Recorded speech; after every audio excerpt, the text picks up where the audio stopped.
Welcome, everybody, to the Aussie Suns Fans podcast. Unfortunately, we've been messed up a little bit because they have changed pretty much the entirety of the platform that we're using, and now I can't even play an intro video. Anyway, I'm going to change that around because Boyd's messed everything up as well. Welcome along, everybody. We've been now I'm on the back foot. We've been thrown out. It's all happening. Thank you for joining us. Let's, of course, introduce our panel. As per normal, the big three are back, and we are joined all the way from Singapore by Nate. Nate, how are you going, my friend? It's been a hot minute. Missed you guys. And it wouldn't be a new season without some technical glitches, would it?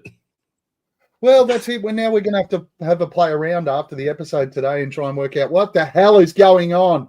I wasn't expecting that to just fall apart like that. But anyway, and of course, we are joined by he's usually everyone's favorite piece of shit. I don't know. Now it's maybe debatable because Dylan Brooks may take the title as everyone's favorite piece of shit. But we'll still call him our favorite piece of shit. Boyd, welcome along, my friend. How are you? Hello, mate. How are you? And I didn't fuck everything up. StreamYard fucked everything up, Gav. I'm a victim just like, and you. We're all victims here. But I'm going really well. We're back in the mix. Did I just disconnect? No. No, we can still hear your horrible voice. Great. Well, yeah, how about we do this? How about we all just fucking relax and we get through our technical issues and we talk about our new team? We've moved on. So we've already, on our last podcast, we did speak about the additions via the KD trade. We touched on them, of course, Jalen Green and Dylan Brooks joining the Phoenix Suns. We didn't get your feedback, though, on that, Nate. How are you feeling about Dylan Brooks and Jalen Green joining the Suns? And now Boyd is just going to throw me out completely. Stop. That's my job, Boyd. Don't fucking touch things. You gave him admin rights. He's going to lose them straight after this fucking show. Nate, what are your thoughts on the haul for the trade for KD? Oh, the haul. I don't know if you really want to call it a haul, but look, I didn't want him to go in the first place. I always said rather get rid of Beal and roll KD back for another year, but that didn't happen. He's gone. I guess how I feel about it will depend how that number 10 pick turns out. You know, I can't even say his name, so we'll just call him Carmen or Cayman. Hopefully, it works out for us. Our history with big men, I don't know. The Jalen Green and Dylan Brooks part. Jalen Green's interesting. My biggest, I've had him in fantasy teams for a couple of years now, and he's just wildly inconsistent. When he's good, he's great. When he's not, he's really not. So I guess it depends whether we can get some consistency out of him. As far as Brooks, he is an absolute piece of shit. But, I mean, we said the same thing about Chris Paul, right? You hate him when he's not on your team, but the minute he's on your team, you love him. So I'm kind of hoping that's what we get with Dylan Brooks. We get that dirty mongrel. We get a tech foul sponge. And we actually grow to like him, and we give Boyd a new fucking nickname. Well, I think over the last couple of seasons, we've certainly all wanted a piece of shit back on our team, right? It's the one thing that we've actually been lacking, that real piece of shit that can come in there. He's going to grind on the defensive end. He's going to cause trouble. And he's going to be a pain in the ass. And that's exactly what this team lacks. It's lacked it for 2 seasons. And it's going to be great. And even Jalen Green, just from an ego perspective and everything like that, that Jalen Green's going to be the type of guy that's going to have a chip on his shoulder. I mean, he's already mentioned 2 or 3 times that Houston's been trying to trade him for 2 seasons. This guy's got a chip on his shoulder now. He wants to show something this year. So I'm looking forward to seeing how they roll out. But obviously, we've out of that. He had an interview at Summer League that I saw on. It might have even been. No, I fuck knows. I saw the whole video anyway, and he was talking about the move to Phoenix, and even part of what he said was he's looking forward to coming in and getting some techs. Yeah. So it's like he straight up admitted it. You And, don't know if he was look, being serious or not because he didn't laugh. He barely fucking smiles. He just looks like that grumpy, angry guy the whole time. But when he said that just in a straight sentence, I thought that could be good actually. it's good too. The only thing I'll say to Dylan is keep your hair in those fucking cornrows as much as possible because when it's out, it's disgusting. But out of that trade with KD Boyd, we of course netted a bit of a haul in the draft. 3 new players that have come in. We got to see them for the first time yesterday, and we'll talk about Summer League a little bit later on. But what were your initial thoughts on the signings of Carmen Malawach,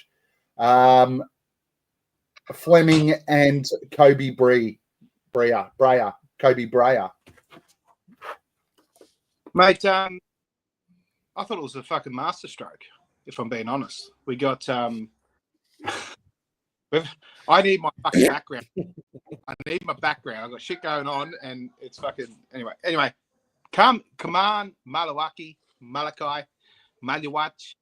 He is fucking he's not really being used in the mold that I thought he would be getting used straight away. However, I think him at number 10 at 18. I didn't even know he was that young. I thought maybe he was 20, 21. But he's only 18. I thought that was the key piece along with Rasheer Fleming.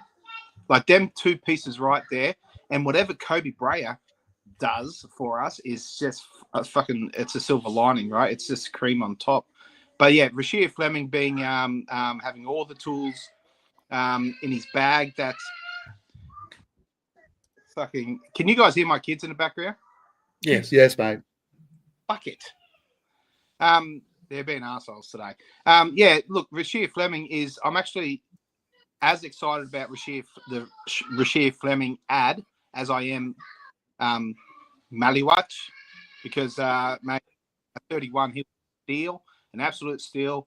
2 really, really good guys on really good team control for fucking at least another 4 years with restricted free agency rights afterwards. So it's exactly what we needed. We used them 5 second-round draft picks perfectly in the way that we moved up to get our guys. Yeah, like I said, I think it was an absolute masterstroke of a week. And for me, it's made all the noise around Bradley Beal and cap issues and not being able to fill out our roster not seem so bad. We can still work on it, but it's way less impactful, if you ask me. Nate, thoughts? Look, the Carmen guy, I must admit, I didn't follow this draft because I was overseas. I mean, I'm overseas to you guys anyway, but I was overseas again. I was in where was I? I was in Austria when the draft happened, so the time difference completely threw me, and I just have to wake up every morning and check Bleacher Report. I had not heard about this guy at all. And when I started reading up on him, the first thing that popped out was he was underused at Duke and had to work his way basically into that starting role. Looking at the comments on him, big physical body, 7'1", 253 pounds, 114 kilograms for Boyd. The comparisons are a little bit concerning, I think. They've said Donovan Clingan and Hassan Whiteside, but with the ability to develop a 3-point shot. So I think when we've always spoke about bigs taking longer to develop, I think this could be another one of those situations. What I don't get is how, like Boyd said, the kid's 18 years old, but he played 3 seasons professionally in Sudan before he went to Duke. And now he's in the NBA and he's still only 18. Like, what the fuck? So, well, look at I was going to say something there, but I'll leave it. Luca was international league from the age of 14 years old. Like the international game, they can play up. I don't think there's many rules around, with the NBA draft. There's rules around you need to be 21 years or at least X amount of years in college before you can, be a part of the NBA. Internationally, it's a lot different. They can be pros at the age of 14, 15-year-old. So that's the difference there. That's why he could rack up them extra years, I believe. Brendan, that was my thought process, but I'm not going to put the comment up.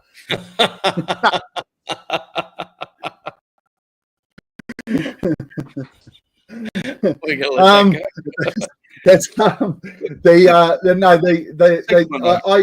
I tend to agree. I do tend to agree with you there, Boyd. And those overseas leagues, of course, are nowhere near as strong as the NBA. So the younger guys, those guys of younger age, 14, 15, 16 years old, are actually getting opportunities in those competitions. So it doesn't overly surprise me that he played a couple of years in the professional league, particularly with his height. Yeah, he's a big body too. Like, he's seriously, I mean, we called Aiton NBA ready, but this guy also.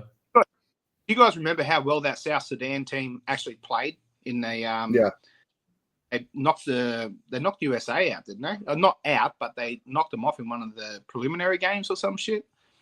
I don't think they knocked them off, but they pushed them pretty tight. Like they were right in the game for sort of 2.5 quarters or something.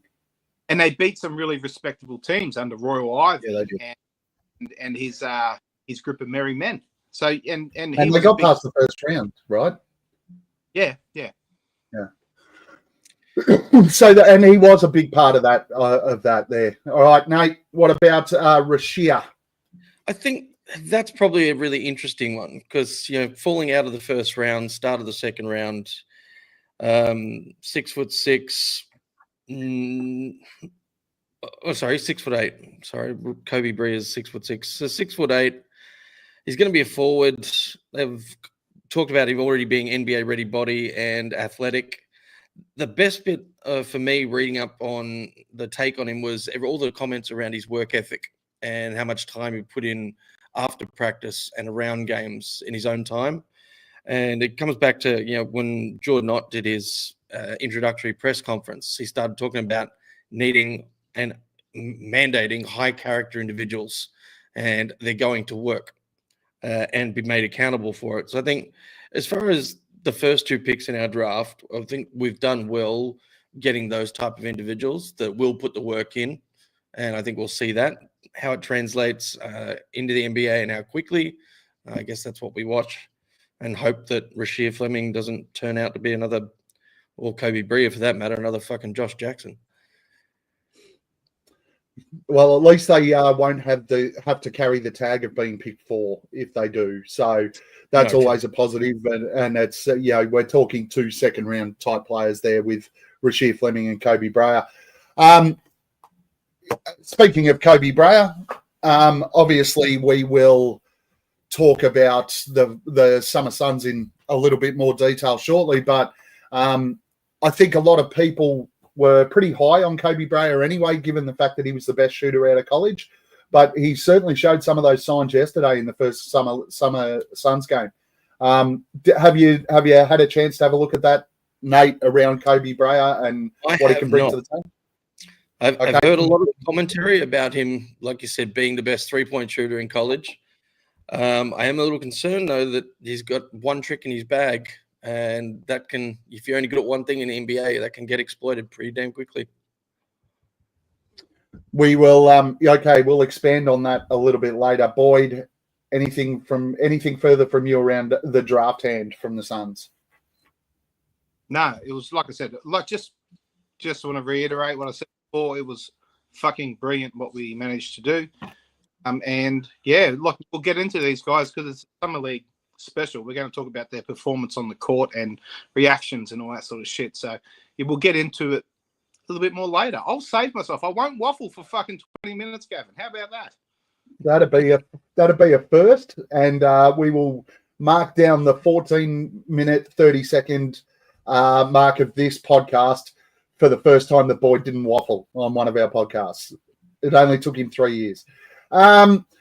Gentlemen, we may as well touch on it, and let's do it before King Nacho gets in here and takes over the chat. Bradley Beal has not been waived yet, not been traded yet. He's still a Phoenix Sun. Are you concerned about the current situation, and what do you think will happen from here, Nate? Look, it's one of those situations where it looks like, national media and all media are writing the situation for us. Like everyone's saying, oh, he'll get bought out, he'll get traded. Everyone's starting to predict where he's going to go, what value he's going to be on other teams. But at this point in time, the Suns still own his contract. And if you're Suns management, why would you give this guy all this money for the next 2-3 years just to help some other team out? In theory, that he actually helps another team out. Because we don't know if he comes back, we don't know what version we're going to get. We're going to get an injured Bradley Beal. We're going to get a lazy Bradley Beal. We're going to get a pissed off one, or is he going to try and revamp his image back to, those points in the season where he was the locker room guy, where he was a class act. I think they've built the roster out to a point where it doesn't matter whether he goes or comes back, because I don't think you're going to be able to bring anyone else in that's better than him. So at this point, it's probably worth a shot at putting him out there. What are the rules around buying a player out and stretching them? You can do it mid-season, right? There's no necessity to rush this before the start of the season.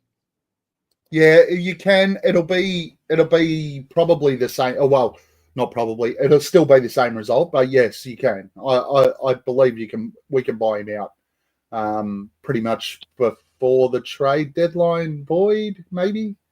You're probably closer to that than me. Yeah, we can. Yeah, I think you can buy him out at any point.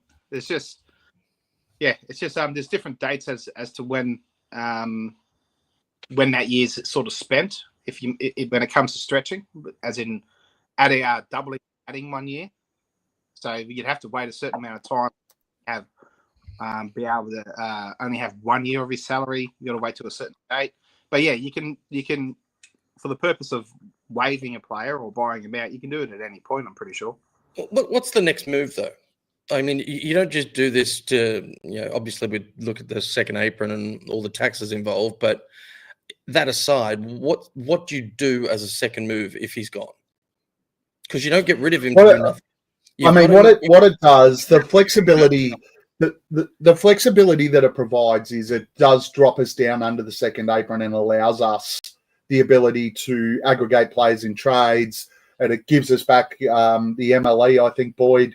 It gives us back. There was an article on Bright Side of the Sun the other day that effectively explained all of the triggers that would happen by buying him out and stretching him. All the triggers from that second apron that we can that will become available to us. And not only that, also, Boyd, I think you've mentioned this a couple of times. It also will unfreeze that the potential lock on one of our picks. Is that right?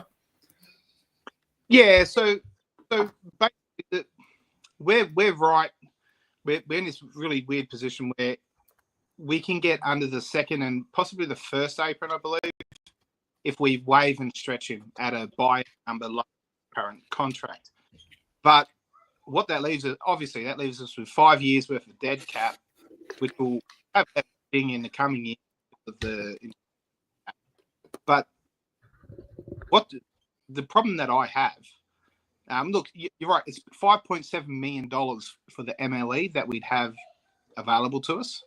As soon as you use that 5.7 MLE, you become hard capped at the first apron in a buyout and stretch option. As soon as we get that, if we use it, this is what the new CBA does. If you use that provision that we all fucking so keen to use, it's only a $5.7 million player, right? So you're not moving mountains, and then you're hard capped at the first apron straight away, which means you can still move underneath that second that first apron up until the first apron, but all your provisions are gone. If say get underneath and aggregate. So, great, we can aggregate contracts now and send them out for a larger contract up to 120% of that value. Great. As soon as you use that provision, you're hard capped at that very next apron again. Who we got to fucking aggregate anyway? We got fucking Grayson Allen and Royce O'Neal. We're not moving mountains, man. We're not moving mountains with any subsequent move that we can do with our extra fucking play provisions under the aprons. We haven't got. So what I'm haven't got hearing from you, what I'm hearing from you now, Boyd, is that you've once again flipped on your stance on Bradley Beal. No, I haven't. Because you wanted to get under the second apron, you wanted to free up the picks, you wanted that flexibility, and now you're telling me that you think there's nothing that we can do with it, so why bother? No, I didn't say that. That's what it sounded like to me. No, I've always had like a couple of different routes that I'd be happy to take with our team in regards to getting under the second apron and getting that flexibility back. Now, you can do it through both Royce and Grayson in non-aggregated moves, just more of a salary dump type of a thing. You can do it like that. Then you unfreeze your first round pick and you stop it going to the back of the first round in 2032. You can get to that cap flexibility without fucking your next 5 years under the salary cap by waiving up, by buying out and stretching Bradley Beal. There's other ways to do it. You just have to be happy with parting with Royce and Grayson, or just, I think it's just Grayson. I think we're at a point now, since we've waived some non-guaranteed guys. I think it's just Grayson that we have to move. Grayson, maybe and maybe a Nick Richards, or maybe it's Royce and Nick Richards. But there's other ways to get there, is what I'm saying. But I'm all for the flexibility, Gav. I'm not for the flexibility for the sense of, fuck, we've got an MLE to play with. Fuck, we can aggregate players now. Oh, fuck. Because we'll quickly get back to the same situation we were in if we go and make some fucking honky-tonk move to fucking with our little shitty assets that we've got now. If we had a draft pick and we had a lot of middling contracts and there was a lot of, opportunity out there, disgruntled stars and shit like that, you might take a swing then. But at the moment, there's fucking nothing. Really, we're only doing it. We're only going this Bradley Beal route because of I think it's been a head of steam that's been built up a lot through the fan base, and because it is so big, we're nearly at the fucking end of it, man. Let's just Are you nearly at the fucking end of your sentence? No, I'm not. I don't know what I'm fucking talking about now. You've been waffling. You said we weren't going to waffle on, but about 10 minutes ago you started replying to this, and I just wanted to defend the fact that, hey, I'm all for flexibility. The whole Bradley Beal thing isn't the only way we can do it. Simple as that. So where that conversation actually started, Boyd, was talking about, if we do stretch Bradley Beal, what do we get back? What's the second move? And somewhere in there, you said there's nothing out there. Steve jumped in the chat and you popped it up, Gav, that essentially there's nothing out there to bring back that's giving anything up to level Bradley Beal production. So other than it being a business move for the apron and everything, how does it make the team better on the court? What's the next move to make us better on the court? Because the way you're talking, we're not going to get better. So we need to suck it up. We're going to get worse. I don't think anyone knows the answer to that as it stands. Is the answer to that? If there is I'll unlike Boyd, I'll stick to what I was originally thinking. Is that I'm going to trust the fact that they've looked into the detail of this, and there is something else that follows. I don't know what that is. None of us know what that is at the moment, but I'm just going to sit there and go, they've made the decision that a buyout of Bradley Beal makes sense because the follow-up that comes after that is going to pay off. But what that is, I have no idea. I agree with Boyd. I don't see what it is. I don't look at the free agency list and think that it's exciting because it's similar to the Damian Lillard thing where the Bucks bought out Damian Lillard because they wanted Miles Turner. Yeah. I mean, hey, I don't know. The one big name that has been discussed, it's the reintegration of our guy, CP3. But we don't need to fucking jump through all these fucking CBA hoops to do that because just vet men, right? Yeah, well, that's what he's doing now. That's what it looks like. We're nice and close to home for him. He just fucking, what's it, a 40-minute chopper ride? Shit like that. I'm not a professional. Do you think he fits what Jordan wants to do, though? Yes. Because Otten the presser was talking about moving the ball up past the halfway point quicker. And we all know that Chris Paul just likes to roll it up, take a slow stroll, pick it up, and play quite slow to that halfway point. I think that was very Monty like with the slow offense. I think that's kind of the way Monty wanted us to play, was that half court offense. I think, look, CP3 would be important to this team because we have all that youth in there now.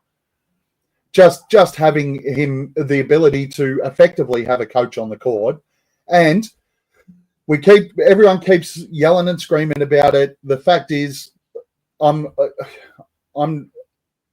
don't believe that Book or Jalen Green are the answer at point guard. So we do need someone to be out there and lead that offense. What happened to the last 2 seasons of You're All About Positionless Basketball? I'm still on the positionless basketball thing, but if we're going to bring a point guard in, I want it to be Chris Paul. I can't argue with that. I mean, I just don't think. I mean, SGA seems to be able to dictate and lead an offense. I'm not sure Book's quite able to do that. He's better off ball. I think Book made a big jump. I've been thinking about he had his record season for assists last year. It was 7.3 assists or some shit like that. Quote me on that exact number, but he had one of his. The turnovers were there for both him and KD, but you think about the uptick in his assist rate last season. Well, could you imagine Book leading a team that isn't so ISO heavy and is more team orientated and is more willing to play their part in off ball plays, being constantly active, moving, cutting. I think that point Book in this new team could look a lot better than it did last year with superstars. Well, I mean, if he doesn't play point guard, where are you going to fit all the other players? Because we've got an abundance of fucking wings now. At this point, he will. If CP3 comes, I think that we just make a last minute shift there, and I think it's an easy shift to make because CP3 is your glue guy. Nate, while he doesn't tick all the boxes for a Jordan offense in the way of pace and moving the ball quite as much, I think that he ticks a lot of other boxes, and he offsets that by the fact that he's a leader. He's that fucking hustle guy. He does all them things that Brian Gregory or not have said that they're going to be out there playing their asses off for every single second of the game. I think what he lacks over here, he picks up in that regard in spades, if that makes sense. Probably not. Well, I don't know if you're going to get to this, Gav, but what about the abundance or the overwealth of centres that we now have? We have 4 centres on our roster at the moment, correct? Yeah, that's correct. But I think we spoke about this on the last pod as well, because I had a similar concern that you did. And my problem with the 4 centres that we have is I'm not entirely convinced that any of them can truly stretch the floor and potentially fill a spot as the 4.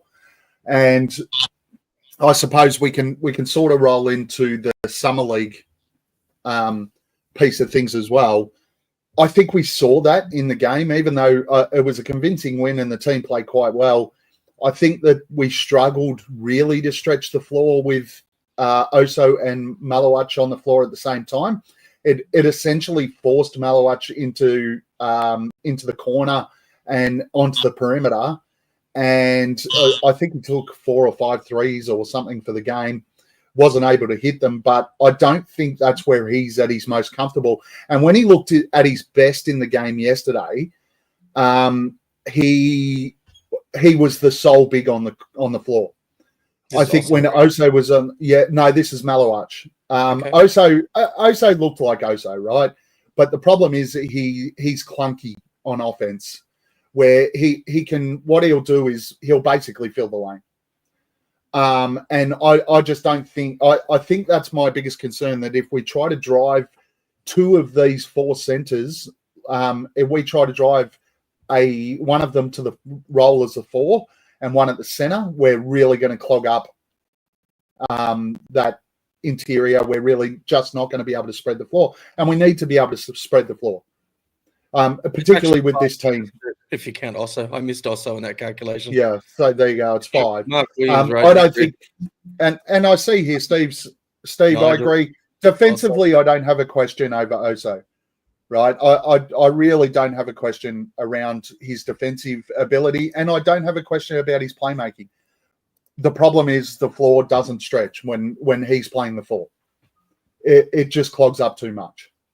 And I think there was a big patch of basketball that we saw where the team really struggled to impact the scoreboard because we just didn't stretch the floor. When Oso was on the floor as the sole big, the floor was open and his playmaking really came into effect. When Malawach was on the floor as the sole big, I thought that we looked much better structurally on offense. And that's my only point is one of those centers I think has to move. I think it'll be Nick Richards. It just makes sense. His contract's the right contract to move. And we're certainly going to put we're going to continue to, I think, put the development into Oso and Malawach. And Mark Williams is going to walk in as the starting centre. So Nick Richards makes the most sense as the guy that we do move on over the next few weeks in a trade. And I can see that happening. But we still need some of that length, and we need to fill that role of the 4 right now. I think that's one thing that's going to really cause us some issues if we can't fill the role of a 4 who can stretch the floor. Well, outside of Houston with the KD trade, who was the last team we actually made a trade with that wasn't Charlotte? The last five trades or 5-player movements have all been with Charlotte. Every time I see a trade announcement, I'm like, it's fucking Charlotte. Because is this the only fucking team that will deal with us? Like, what the fuck is going on? And we're just showing Plumlee back and forth. I wouldn't be surprised if Nick Richards gets back there soon and we get someone else from Charlotte. Well, the last trade we did was Brooklyn, and it seems like Brooklyn at that stage was the only team we trade with because we had the KD trade, then we had the Royce O'Neal trade, then they picked up somebody else off that we waived, and then we signed somebody from. So yeah, at the moment it does look like Charlotte is the only team that'll deal with us, but look, I'll be interested to see what happens with the Nick Richards thing because. Again, going back to Boyd's, what's out there and what we can sort of find, I just don't know what we're going to find at the 4 with the Nick Richards trade. Yeah, Boyd, and what? I don't see this Rasheed Fleming getting 4 minutes, like a lot there either. Fleming didn't play. He didn't play. I mean on the roster, but right, yeah, not necessarily summer league, but. Just what kind of role he's going to play in a rotation. He's 6'8". Is he going to play a 4? Because if he's not, then he's got a lot of people in front of him at 3. He's that stretch 4. He's the prime example of the stretch 4 that we need. But is he going to be ready enough for that? We don't know. Come Monday, he should play in the next game. I don't think the knee issue that they're banging on about. I don't think it's as bad as what they say. They've got a lot of young guys they want to have a look at. They had a lot of emphasis on CJ Huntley, which is the guy that Dewey, yeah, and I actually quite like, but he's not that same 3-and-D type prospect that Rasheed Fleming is. So yeah, look, I think that he'll get plenty of burn next game, and I think that everyone's worried about our starting 4, not in starting 4, but our stretch 4 depth will start to go away a little bit on the back of that game. There was a comment earlier that it was quite funny. Start 4 centers and book. We could quite potentially put 4 7-footers out there at once. Yeah. Oh. The other one who played well that might put himself in a frame for a two-way is Boogie Ellis too. Yeah, we'll see. 4 from off the bench. Kobe. He was quite achiever. Yeah, talk he's to me, got Gavin, that about this Boogie kid. Yeah, he's got that height. He'd fit the 4, wouldn't he, Boyd? I don't think he's quite that big. Is he? Nah. Boogie Ellis. I gotta watch this summer league shit. Fuck. He didn't really before this game. He didn't really jump out at me as a guy that I didn't even know if he could play, but he seemed to look nice. And I haven't looked up his stats or his fucking measurement from previous, but he seemed to shoot really well, which is nice. Undrafted millennial. Whole bunch of fucking young guys showcasing how well they can shoot. Yeah, and Kobe's getting Devin Booker fucking comps by our guard. Yeah, Kobe's getting fucking Devin. I'll get there. Don't you worry. It's written right in my screen on post-it notes. Huh? Let's get there now. Well, we can't talk about Rasheed Fleming yet because he hasn't played. But let's talk about the other draft pick, Kobe Bryant. He was outstanding. And I did say in our Twitter chat, and I did say in our Messenger chat, that he gave me flashbacks to a young Devin Booker at Summer League. Beautiful jump shot, really, really nice style. Struggled on the defensive end. Looks like his feet get tangled up now and then. But moves pretty well with the ball, moves really well without the ball. And he really does have a beautiful, smooth shot. So what were your thoughts on Kobe Bryant, Boyd? Yeah, very nice. But I'm not fucking, tearing down the Devin Booker comparisons, man. I'm thinking, here's my... Hold on. What I said was shades of. I didn't say he was fucking the next Devin Booker. Yeah, well, I took it. I like to take things at an extreme level, like a drama queen. So shit. Well, in that same chat, Gav, we had fucking the Aussie Suns Fans ambassador in staff, calling Malachi fucking Hashim's the beat, like, and then you're going, hey, it's fucking Devin Booker. I'm like, what the fuck are we doing in here? I said shades of Devin Booker, you fucking knob. I like to think of him more of what we wanted Damian Lee to be. That firefighter, fucking not firefighter, that fire 3-point shooter from deep at a ridiculous sort of a clip. I see him being more in that mold initially. I didn't really see much in the way of him being a playmaker or making anyone else better, but definitely he seems to be a reliable option if you get him a little bit of space. So I think he's going to have time to shine. I think he'll probably end up getting a guaranteed contract this season. I think he's that good. But yeah, I'm just a little bit less. I'm not jumping the fucking gun on him just yet. So the comparisons that came from the coaching staff and even from himself, he tries to model his game around Kyle Korver. Oh, is that more what you're thinking? Himself, or is this Kobe Bryant we're talking about, right? Kobe Bryant, yeah. Yeah. That'd be the perfect type of a role guy, just a spot up shooter, get into open spots, and hopefully our guys can find him. Nate, I know you haven't seen the game, but I have not seen anything on this kid. Just listening to you guys talk, though, I was thinking to myself, all right, here's a question. Out of the 3 guys we drafted, regardless of draft position, who has the most potential? So you were talking about D-Book comparisons and where we've seen D-Book grow from the Summer League book to now. Out of these 3, who do you reckon has the most potential to be the highest succeeder? Look, for me, it's Malawach. Just his energy and effort and everything. I think he kind of reminds me of when Montrezl Harrell won Sixth Man of the Year. He's just like I feel like he's just going to be like a real firecracker type player. That is just going to be pure energy. They're not Thabit. Sorry? They're not Hashim Thabit, not him? No, not Thabit. I haven't seen Rasheed Fleming yet. I'm looking forward to seeing what he does out on the floor. But yeah, I just think looking at the videos that I've seen and everything else around, and particularly because this guy, he did come from, he's worked really hard to get to where he's got to, and I just think that'll translate really well to a team that I think is going to be far more hustle orientated this year.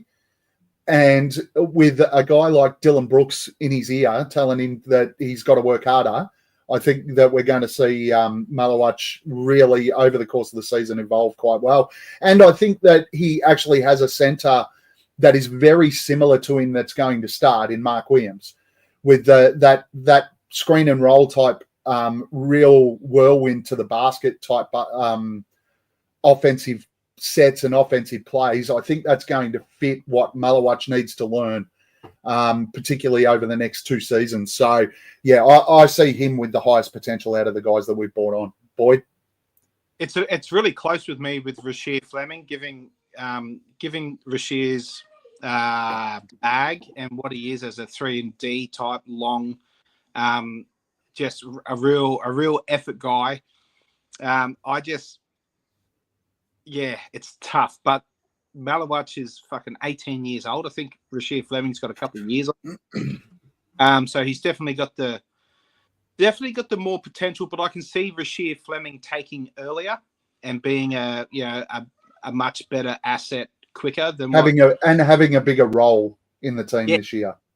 Exactly, because he's more of a you can put him in more situations, I suppose. So I think he'll get plenty of burn. Now, guys, can we go back to Kobe for a second? Yeah. Okay. Colin Gillespie or Kobe. Gavin, have you got him over Colin Gillespie? No. Because we were all doing the Steve Nash comparisons with Colin Gillespie, and you were I wasn't. I was certainly not. No, I don't. But only because right now we need that person who can control the ball coming on the court behind Book and Jalen Green. So we really Colin Gillespie's ahead of Kobe Bryant at the moment for hitting the court. And when you've still got Dylan Brooks, Grayson Allen, and Royce O'Neal on our roster, Kobe Bryant, I'm sorry, but you're behind those guys at this point in time. Yeah, look out for garbage minutes. If you're not with garbage minutes. I think that's what we're going to see. I think that's what we're going to see from Kobe Bryant. There'll be spot minutes. There'll be opportunities for him over the course of the year, but I wouldn't expect right now, as it stands, I wouldn't expect Kobe Bryant to be playing in excess of 8 minutes to 10 minutes a game. Like I don't expect to. I know we're all excited about Malawach, but I really think he's going to be behind Mark Williams and probably behind Oso Ighodaro as well. Nick Richards is already there. This guy's going to have to take time to develop, and I think that's what we're going to see. So the problem I have with your comment just there, Gav, is if we see 10 minutes a game from Kobe Bryant, it means we're losing the game. We've already sucked enough. We might be winning by 15. We might be winning by 15, mate. That's probably a better look at it. Yeah, not first quarter minutes. I want to say garbage minutes. Us on the right end of that fucking them garbage minutes. Thank you very much. Fuck no. So yeah, I think he's I think he just takes the D Lee role for this year, where he gets maybe some end of the bench type minutes at the moment. Look, it's going to be interesting to see how it rolls out because there's more changes, right? We all know there's going to be more changes to this roster by the time the season starts. Yeah. So That's that's a fact, right? I think that this team, as it stands right now, as the roster stands right now, is not the way the roster runs out to start the season. Well, we've already added 9 new players. What the fuck? It's a completely new team. Can I ask you guys a Beal question? Yes. Definitively, what would you like to happen with Bradley Beal? I think we're at Jay Crowder stage where it's gone past where it needs to go past, and we've got no other choice but to buy and stretch. Unless we can find a trade. Otherwise, he's just going to sit at home. I mean, if you're the NBA, like the other teams, though, why would you trade for that salary when there's a higher likelihood you just sit there and wait for him to pop up cheap as shit as a free agent after being bought out? You know what I hate? I hate that we gave the whole fucking buyout thing so much burn media-wise. Way too fucking public.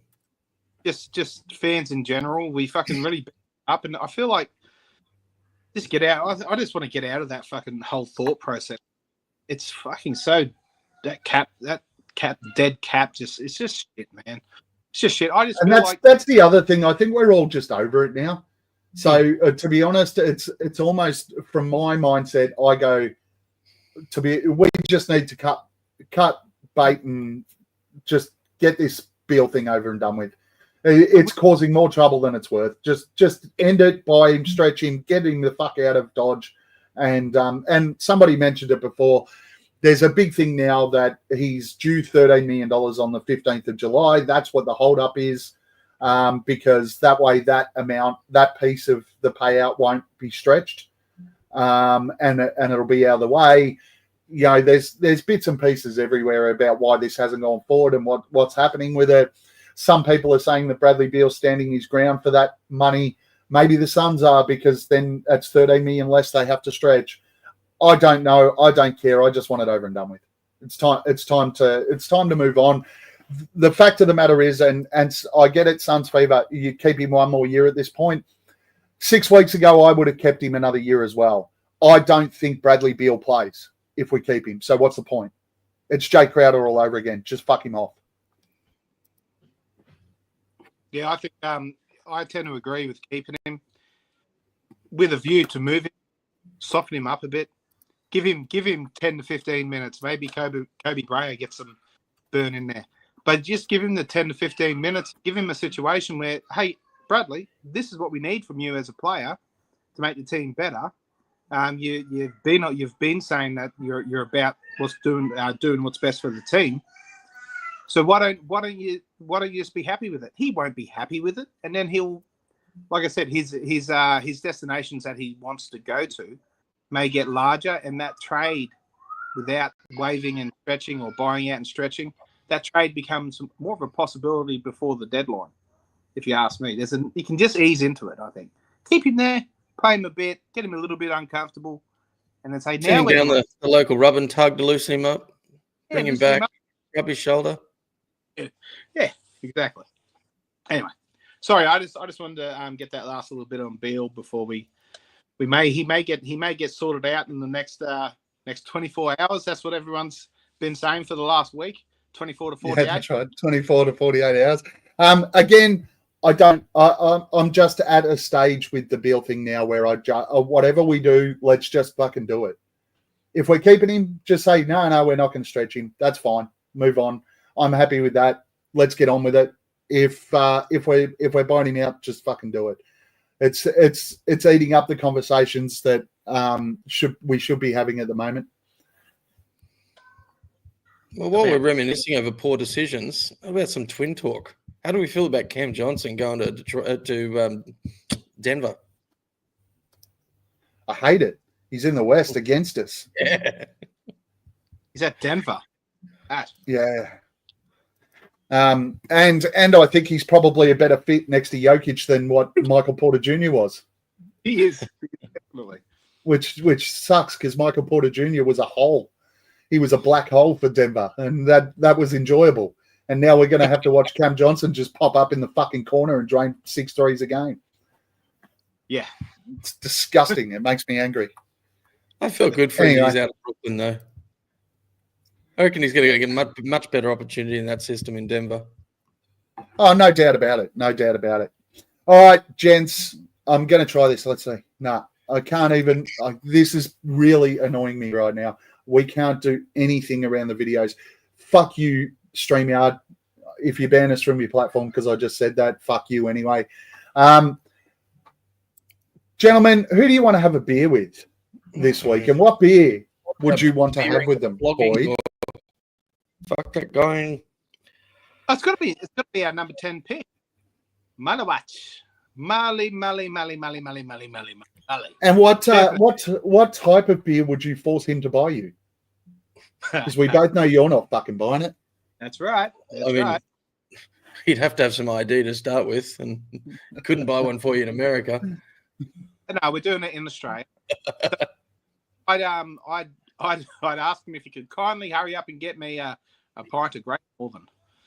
Great Northern. I'm just going to keep on saying Great Northern because what fucking hell would I want to drink something that I don't like just because I'm with someone different? I'm just going to say Great Northern for everyone. If they don't fucking like it, they don't get to have a beer. They don't get to buy me a beer. But hey, yeah, it's Maliwak because I after hearing all about his energy and his talk out there on defense, you see it out on the court as well. It wasn't his ideal sort of situation.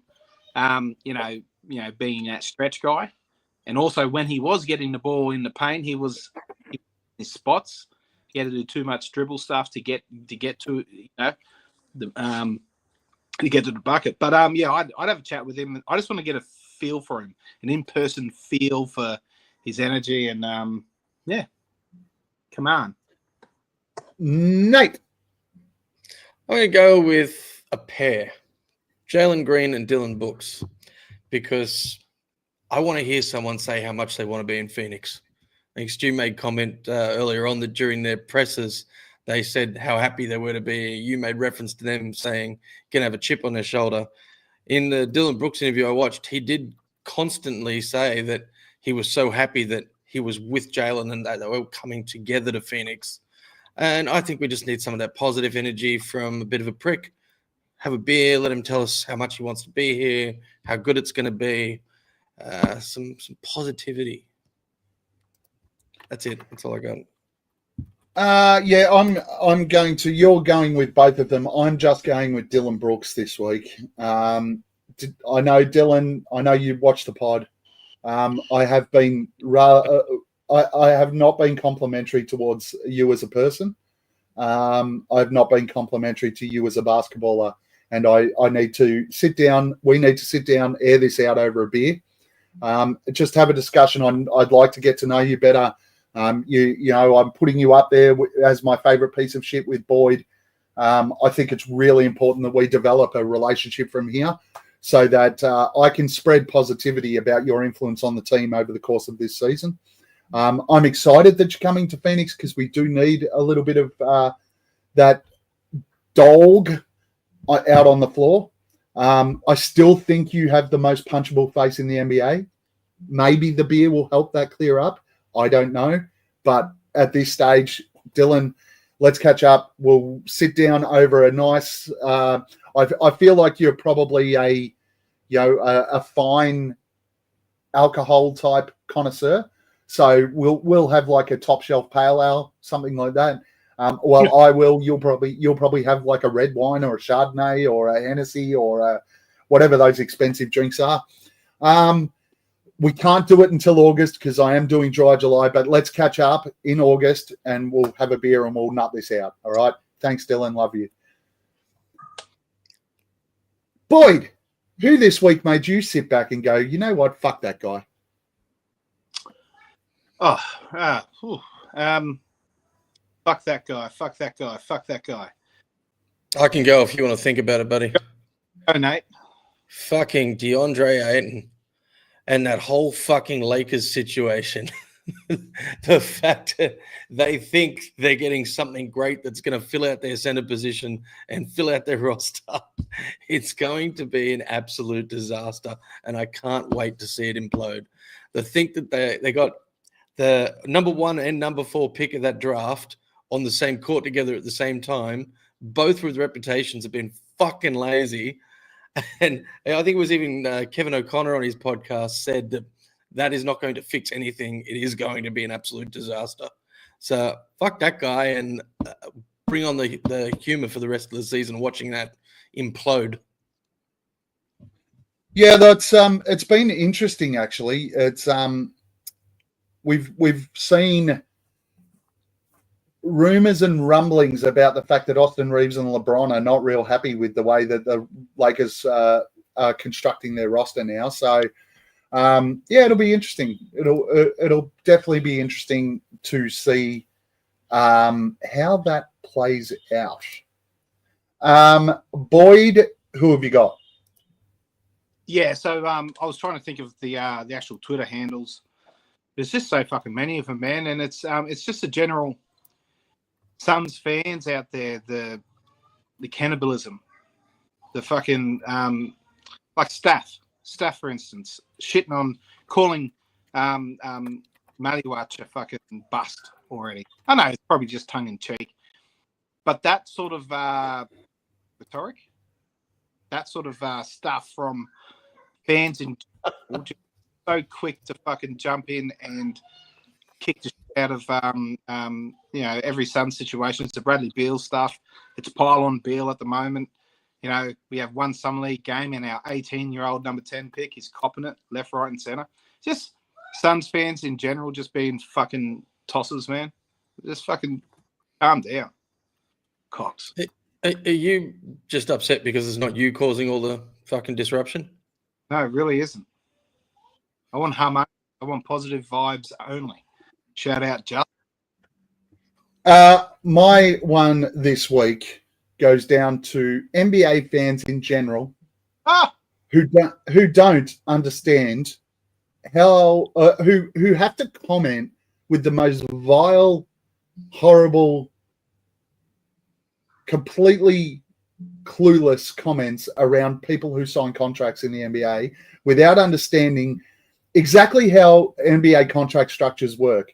And we used to talk about this all the time when somebody would get a contract and we'd have people on the pod that would just go, too much money, not understanding how contracts actually work in the NBA and how they fit. The amount doesn't matter, guys. It's the percentage against the cap that matters. The amount of hate, the amount of vitriol that Devin Booker copped after signing his contract was pitiful. Devin Booker signed a contract that was absolutely justifiable for the way the Suns need to structure up our team moving forward. It was justifiable for what he's given to the Valley. It was justifiable for what he does in Phoenix. And it's justifiable for his output on the court. Did he have his best season last year? No. But we all know that Devin Booker is going to bring everything that he's got again next season. It just pisses me off when people don't understand truly how things are structured and why they sign for the amounts that they do. We all sit there and look at just the overall number. We don't sit there and look at how it impacts the cap as a whole. These contracts, the end number doesn't matter. That number, trust me, Shai Gilgeous-Alexander signed the biggest contract in NBA history 2 weeks ago. Devin Booker signed the biggest contract in NBA history this week. In 12 months' time, Devin Booker will be about 15th in contract size. Yeah, because that's the thing people don't look at. The extension doesn't kick in for a few years. And what is that $74 million going to look like 3 years from now? Cap will change, money value will change, player salaries will change. It's a great thing to lock in now. So, yeah, you're right. Fuck that guy and all those guys. All those guys. Gavin and I out fucking most of the Phoenix Suns fan base. And both our fuck that. Fuck all those guys. The ones watching. What else have you got for us, Gav? All right, gents. Well, that's pretty much it, gents. So Nate, any last comments? Where can we find you? And we've got to wrap up with our music and all that sort of stuff. So, oh yeah, that's right. We're doing the Poor Man's Pod this week. Poor Man's Pod this week. Falcon on the socials. Still sweating my balls off in Singapore for now. That's it. I'm going to go host a barbecue now and get ripped. You lucky bastard. Lucky bastard. Boy, last comments. Where can we find you?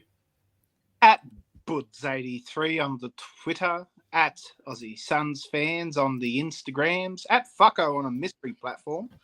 Come see me there. It's a lot of fun. And you can find me at Vossie's place a little bit later today when I go over there and give him a bit of loving. Lovely. That sounds delightful.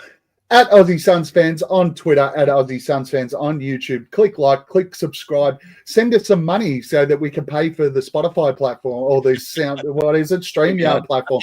Because fuck you, StreamYard, you piece of shit. Changing everything, changing the rules. How dare you? We paid money to this for fucking years and you gave us nothing. Then all of a sudden, because you put your prices up to ridiculous amounts and we decided not to pay you empty money anymore, you took my videos away. I love my videos. Yes, it's another fuck that guy. This is what's going to happen to you. Take that, StreamYard. I feel better now. All right, see you guys.